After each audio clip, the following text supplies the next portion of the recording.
Namaste everyone, my name is Payal and you're watching Yoga and Me. I welcome you to another session, and in today's video we will learn how to do Shirshasana or headstand. Headstand is one of the advanced postures. There's no shortcut for it. So be slow and steady, be patient, consistent with your practice, and you will be able to do it very soon. Coming to the props, if you want you can fold a towel or a blanket, place it here and then putting your hands on top of it, but I have enough cushion underneath my mat, so I'm not using it. Coming to the wall, people prefer to do it in the beginning against the wall, but if you ask about my personal opinion, I would say give each step sufficient time. Do every step for some days. When you feel confident enough, then move to the next step. And if you follow it step by step, honestly you don't need the wall, so it is up to you. If you want, you can definitely use it. Shirshasana is best practiced at the end of your flow, or when you have done all of your asanas and pranayama, do it towards the end. But if it is in your practice already, then you can do it in the beginning or maybe in the middle of your class. Coming for the preparatory posture, do some down dog and dolphin. That's an excellent preparatory posture for down dog, for Shirshasana.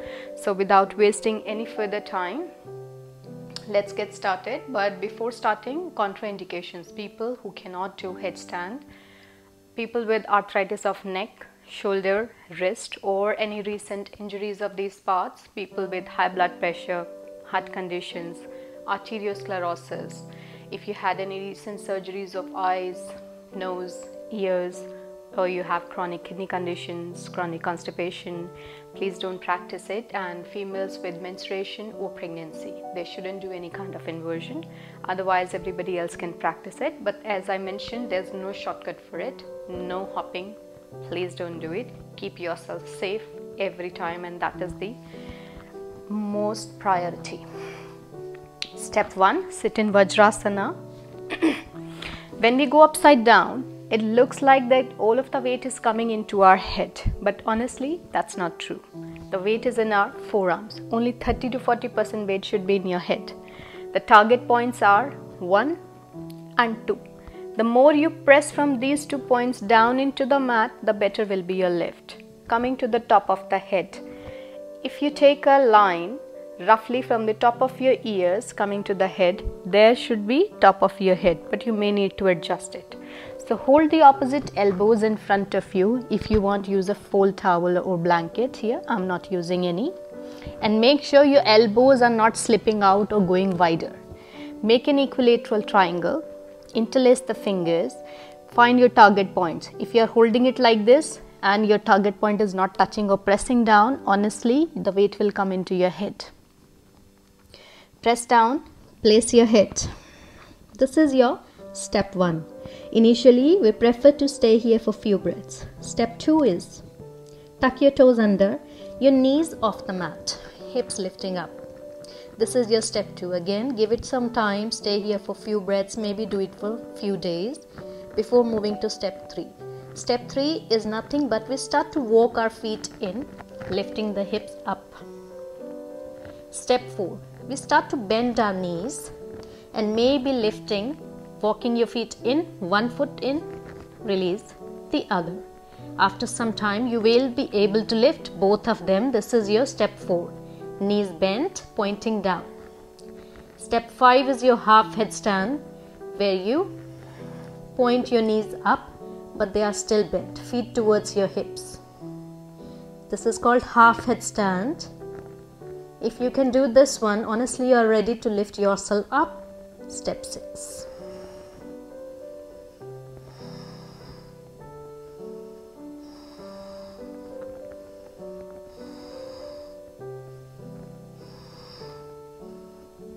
Coming out the same way as we went in.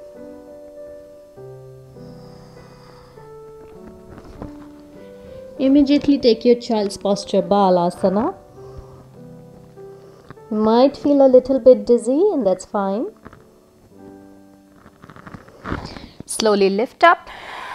If you're learning it, or if you are in the process of learning headstand, don't worry about the breath, just keep breathing normally. But if it is in your practice already, we breathe in at step 1, then we retain our breath, lifting the legs up, Then we exhale and stay there for maybe 3, 5 or 10 breaths.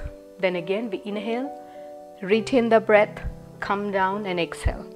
That's the breath synchronization. If you want to take a counter posture after this, find your Tadasana, mountain posture, standing at the top of your mat, feet parallel hip width apart, lift up through the kneecaps, palms shining forward.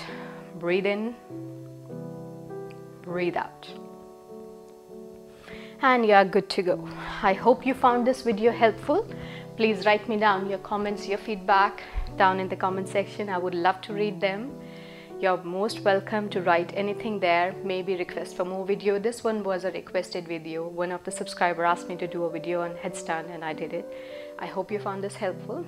Please stick to the channel, subscribe it, share the video with your family and friends, hit the like button. I upload new videos every Thursdays and every Sundays. We'll see you in my next video very soon. Till then, bye-bye and take care. Namaste.